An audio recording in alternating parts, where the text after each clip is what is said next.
We've been talking about it for weeks. Now it's finally time to address the elephant in the room. Eddie Radosevich and George Stoia III from Sooner Scoop join. FanDuel dropped these win totals, and for the most part, they seem fairly optimistic. You know, you see like Kansas State at 8.5. You see like Arizona at 8.5.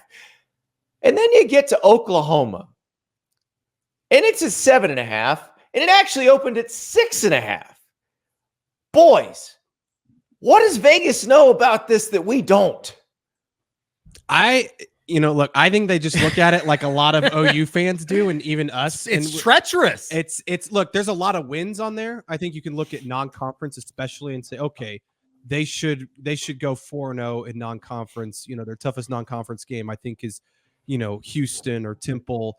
They get Maine at home in the middle of the season, which will be nice. But I think that you look at some of those conference games and they've got to go to Oxford. They got to go to Columbia and play a Missouri team that seems to now be somewhat of a rival. You've got to finish the season Alabama at LSU.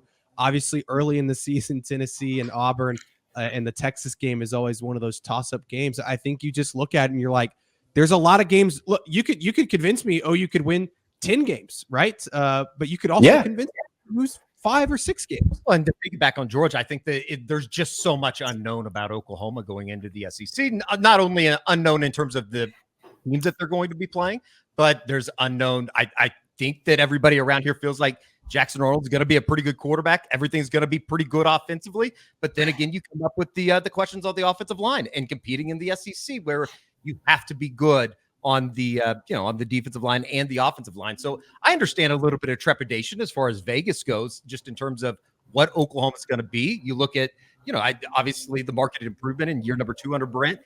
They went in the right direction, but I think there's a lot of people from a national perspective that also look at it and go, yeah, but they didn't play for a Big 12 title. They didn't get to the top of the Big 12 conference and what was considered probably a little bit of a down year. So there's a lot of question marks, but if you ask us, certainly around Norman and those that are, closer to the program, there is I think a little slight optimism that maybe 7.5 could be on the low side next season. Yeah, listen, I'm always going to give Oklahoma the benefit of the doubt, just like I'm always going to give Ohio State the benefit of the doubt. Those are the 2 most consistent programs in the history of college football. And Oklahoma, like Ohio State's never been bad. Oklahoma had the mid to late 90s, basically. And that's it. Yeah. Now, granted, Brent Venables' first year didn't go the way they wanted it to, but they rebound with a double-digit win season. They beat Texas. That's my thing. It feels to me like people going, oh, the big bad SEC is going to eat them up. The Big 8 didn't eat them up. The Big 12 didn't eat them up. I just feel like well-run organizations are well-run organizations and don't stop being well-run organizations when they move around. And I would say too, Andy, the expectation, as much as I think outside 7.5 wins, and I think a lot of people will be like, well, if OU went 8-4 next year, that'd be a successful season. I think the expectation around here is to win 10 games next year and sneak into the 12-team playoff. Like I think that's a very realistic expectation for Oklahoma next season. And I think that, with Brent Venables and the amount of guys they're bringing back on defense, there's a level of expectation that they're going to be really good on that side of the ball. It's like Eddie said on offense, what does it look like? And I still think that Jackson Arnold can be one of the better quarterbacks in the country next year in his first year. But again, there's just so many question marks, and you look at the schedule, and that's where it's like, okay, well, how good is Missouri really going to be? How good is Ole Miss going to be? I know there's a lot of hype around them. I think the Alabama game all of a sudden gets a little bit easier, but it's still going to be a really tough game, even though they have a new coaching staff and some roster turnover. The LSU game at the end of the season, I think a lot of people have tallied up as maybe an automatic loss. I'm not so sure. You never know by the end of the season what that looks like. But I also look at the schedule and say, you should start 5-0. I look at Temple, Houston, Tulane, Tennessee, and then at Auburn. Those are 5 games that I think OU is going to be favored in all 5. And then all of a sudden you had the Texas, kind of like last year, where You have a chance to be 6-0 and really kind of enter yourself into that national title playoff type contender. Last year's a really interesting case study too, just in terms of if you would have asked anybody at the beginning of the season, if Oklahoma finished the regular season in the Big 12 at 10-2, would that be a marketed improvement from what year number one was under Brent? I think everybody would have said, yeah, sign me up for it right now, considering where they were coming from after the 6 and 7 season. But then they did go beat Texas. And all of a sudden, I think that everybody knows the general narrative coming out of Dallas was not only is Oklahoma going to make a run at the Big 12 championship, they were going to make a run at the college football playoff championship. Dylan Gabriel was going to be in New York City by the end of the season. And then with the 2 missteps in Lawrence as well as Stillwater, I think everything kind of came crashing back down. It's how they lost those games. Sure. It wasn't that they just went and lost on some fluke play or something like that. I mean, they melted down in both those there games. were offensive situations that arose in both of those games. And let's not make the Mississippi State fans mad now. Yeah, well, and I love Jeff Lebby. I think he's going to do a great job down in Starkville. It is interesting to look at the narrative around what Oklahoma's second year under Brent was. It was probably better than maybe even the Oklahoma fan would want to admit, considering where they were coming from and all of the close games that they lost in year number one and the penalties and turnovers and things like that. And even though they still were evident in the losses, I think the improvement from year number one to year number two, if you can continue that trajectory, I think Oklahoma fans will like where they're at. And, certainly you got to get in recruiting and all that kind of stuff to kind of keep up with everybody that is in the SEC on the top.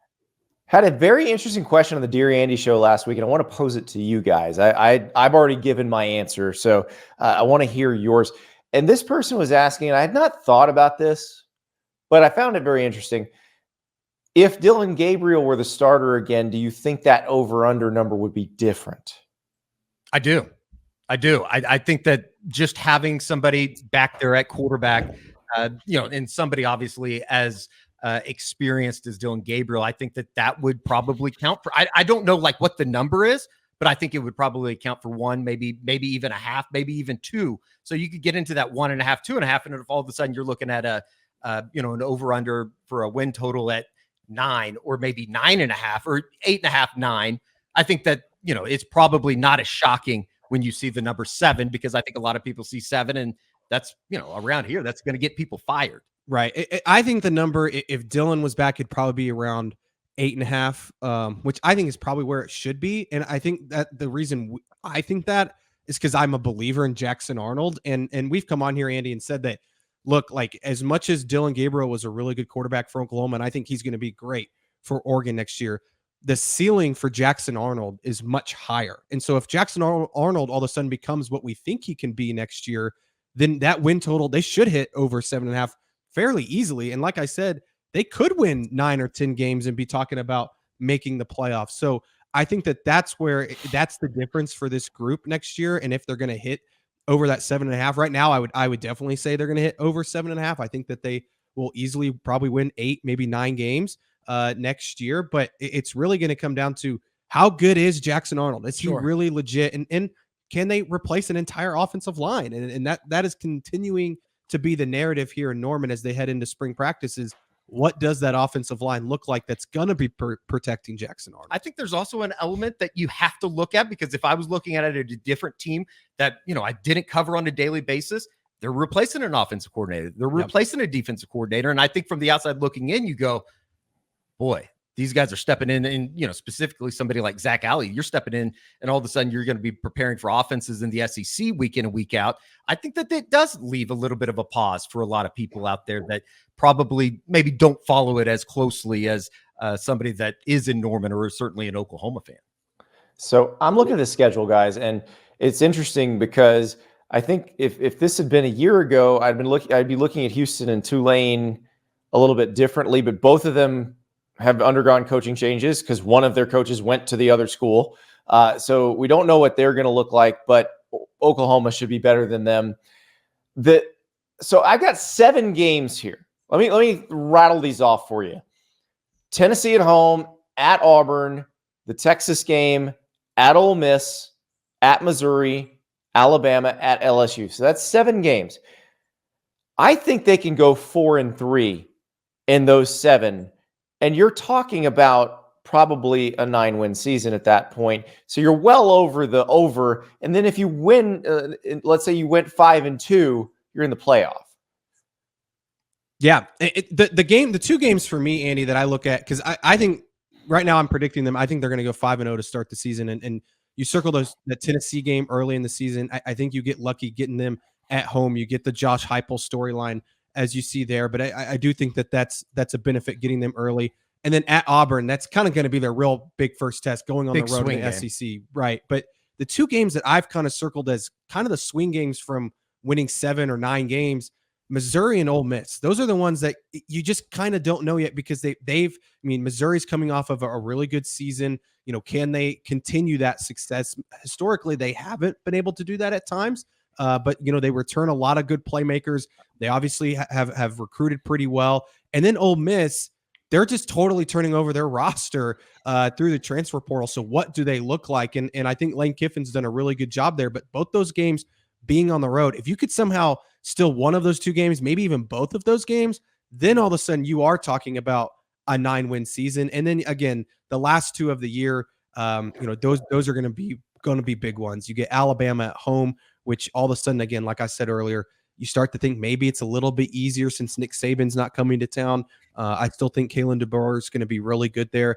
And then at LSU, I know there's a lot of people high on LSU, but how do they replace Jaden Daniels? What does that look like for them next year? And what do they look like? Again, at the end of the season, you're just a totally different team, whether it's injuries and new guys playing and all those sorts of things. So those are the other two that you look at the end of the season that could obviously flip it for OU. That's what makes the addition of Oklahoma into the SEC so interesting, is just being a college football fan in general. Missouri and Ole Miss are going to be, and you could maybe even throw Tennessee into the mix as well. They're going to be the case study all season as far as the two different paths. And Oklahoma certainly on the much different side as far as the way Brent wants to run a program as opposed to what Drink's doing in Missouri. Oklahoma fans are going to like me calling him Dink, as well as Lane Kiffin and Ole Miss. I mean, I think that the way that the two ideologies and how these programs are running right now is in their relationship to NIL and everything in between, they are so drastically different, but also going for the same prize at the end of the tunnel. Yep. It's going to be fascinating to see how all of this works out. But Oklahoma is trying to run theirs in the same way that Georgia, Alabama, and Texas run theirs, which historically has been pretty good. So the question is, can Oklahoma get those guys? But I do think since Brent Venables has gotten there, they've gotten some of it. Like, we're going to see David Stone playing for Oklahoma this year. That's the type of defensive lineman that Oklahoma has not gotten in a long, long time.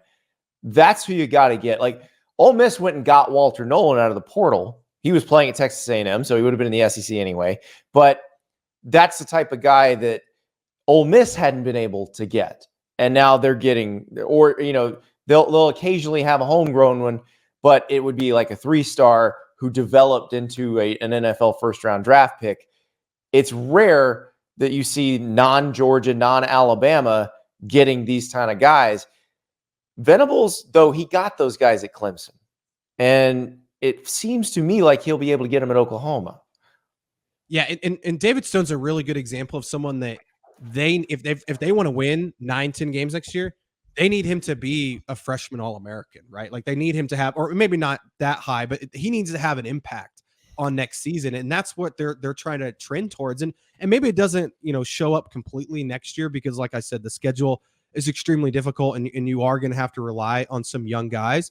But the long-term trajectory of this thing, if you can continue to recruit and land some of those guys that you mentioned, Andy, I mean, that's where all of a sudden, maybe in 2025 or 2026, you're talking about a team that is able to run the table or win 11, 12 games in a season and get into the playoffs. So that's the long-term thing of this. And that's why I think next year, I'm not saying that, 6-6 or even 7-5 is an acceptable season. It's definitely not for Oklahoma, as difficult as the schedule is.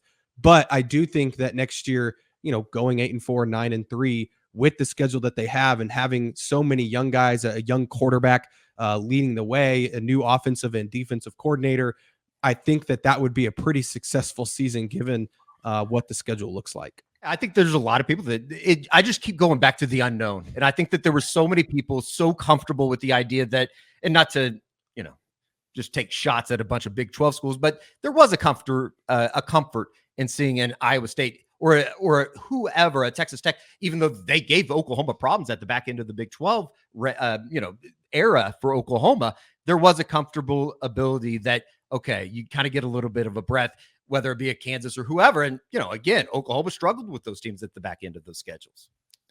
Yeah. And so it's interesting because it doesn't seem like the pecking order has been established, and we don't know where Oklahoma fits in the SEC pecking order.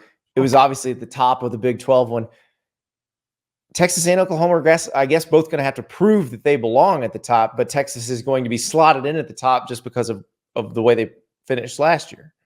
Yeah, and I think that I don't know if anybody would ever admit it around here, but I think that Texas and the resurgence that they've had under Sark, it's only a good thing for Oklahoma, from the administration on to the fan base. That grabs your attention when all you see for the month of December is Texas getting into a college football playoff. The idea of, for people around Norman, the idea of Texas playing for a national title possibility, I think it certainly heightens everybody's radar a little bit. I think it's a good thing for the program when Texas is good. It's like Michigan winning a national title. I'm not saying, obviously, Ohio State fans don't want that to happen, but I saw the response. Yes, exactly. I think that, Texas all of a sudden kind of waking up and becoming the giant that we know they can be in college football, I think has also in turn woken up Oklahoma a little bit in terms of whether it's booster money, NIL, recruiting, whatever that may be. When Texas is good, Oklahoma is historically also good. Nobody wants to go to the new party without anything with them. Exactly. It's like they want to bring something with them. They don't want to be seen as the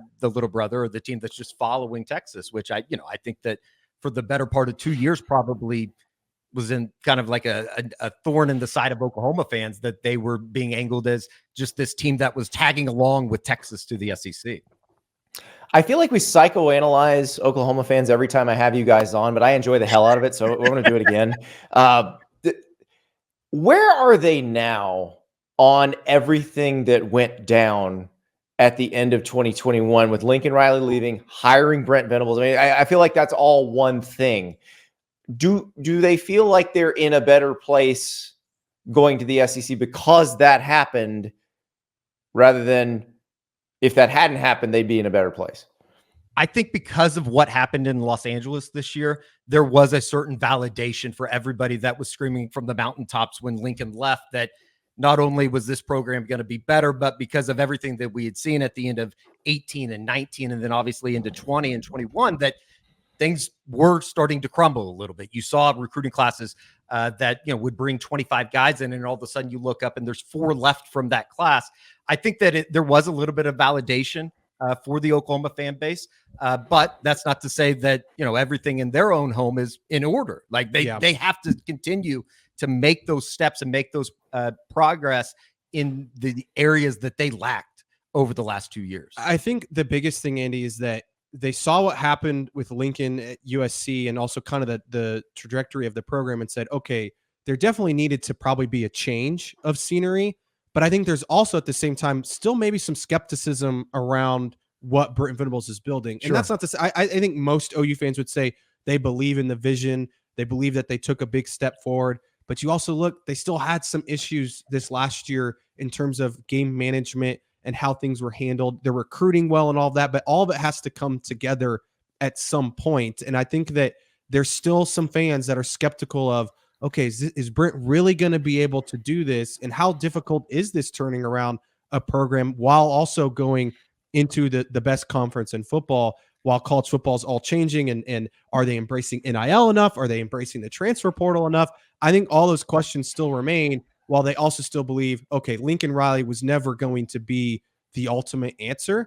I think that they also just don't know yet if Brent Venables is the answer. Perhaps a bad comparison, but I think that, the college, just athletic fans, and I think that just sports fans in general, you don't have time to wait and see something built. You want the immediacy of the wins on Saturday, and particularly at a place like Oklahoma, it doesn't really matter how you get there as long as they can go into work on Monday morning or go to the message boards or wherever on social media and be able to kind of talk the S that I think any college football fan wants. Yeah. But there is a certain level of understanding that I think Oklahoma fans have had to go through over the last 2 years, that it's a process. And, I think that Michigan was kind of in the same spot. Yes. Over the last Michigan. I think what Harbaugh did at Michigan is, and I'm not saying it's going to take. I was ready to run him out of Ann Arbor. I can't imagine how Michigan fans felt. I'm not saying it's going to be a situation where it takes OU, however long, what was it, 9 years or whatever for Harbaugh to win a national title there or whatever it was. But this is, this was never going to be a quick turnaround, a 2, even maybe 3-year turnaround. I think that you look at, it's going to be 4 or 5 years to get this thing really where Brent wants it, because it is a slow build. And he said he doesn't want to just, flip this thing around in the transfer portal. And they've taken guys in the portal that can help them and fill spots, but this thing has been built through recruiting. You look at their they have 3 top 10 classes the last 3 years, the first 3 years under Brent Venables. I don't think Lincoln Riley did that once in his tenure at Oklahoma. So to be able to do that and build it through recruiting, that's, I think, the path to success for OU moving forward. And that's why the retention of Billy Bowman, Danny Stutzman, that was so important for this program moving forward into what is to come. Yeah, it allows them to be a little bit older. But the thing is, it's interesting because you talk about Venables, and so hired the same year as Billy Napier, and I think they'll wind up getting compared a lot. But Venables showed that progress on the field, which I think buys him a lot of grace. Like, they're ready to run Billy Napier out of town in Gainesville because they haven't seen the reason for optimism manifest itself on the field. The thing about now, and I'll push back on you a little bit, George, because I feel like Venables did reshape the roster pretty much the moment he got there, started doing that. And that, I think you have to do that now, because I feel like if you don't show that improvement at some point in the first year or so, year 2, maybe year 2 years, you start spinning your wheels, because then everybody's just leaving and you're always playing catch up. Yeah, and I think he had to when he first came in. I mean, he had no other choice than to go out and get a bunch of different guys in the portal. But I think you look at the last couple years, and he's taken less each year. And he's also talking about, hey, recruiting is the lifeblood of our program. And I think he also understands, hey, every year we can take 8 to 10, maybe 12 guys if we need to in the portal to fill some gaps. I mean, you look at the offensive line, they took 4 or 5 guys on the offensive line in just this last portal. They could even add a couple more in the spring portal. But I do think that eventually he wants to be in a situation where, he's recruiting, he's getting the David Stones of the world and just building those classes up every single year, like a Georgia and Alabama. And again, maybe that's a pipe dream in today's college football world, because the Georgia and the Alabamas of the world are getting all those top guys in recruiting. But I think that's still Brent's belief of that's how they want to build this thing. No more Nick Saban. So it's possible that the Alabama one changes that dynamic. But also, I think you just made some Clemson fans cry, because what you just described is what they wish Dabble would do at Clemson, because they'd still be really good and probably the best program in the ACC if they did. But gentlemen, it has been a pleasure. If you got that first hour when it was 6.5, I hope you hammered the over on that. You're going to win some money. I think if you go to the over on 7.5, you're going to win some money too. I think there's a lot of people around here. If you stepped outside of the office right now and polled people on Campus Corner, they would probably agree with you. And I think that there is a belief that, it's probably a lot better for people around here than maybe people on the outside. And there is a strong belief, as Georgia said, that they feel like Jackson Arnold's going to be kind of the next coming here at the University of Oklahoma. Cannot wait to find out. Gentlemen, thank you so much. Been dying to talk to you about this. We'll talk to you again soon. Absolutely. Thanks, Andy. Thank you so much for watching. Just a reminder, subscribe to this channel right here so you never miss an episode of Andy Staples on 3. And oh, by the way, watch all the other great videos on the On3 Sports YouTube channel.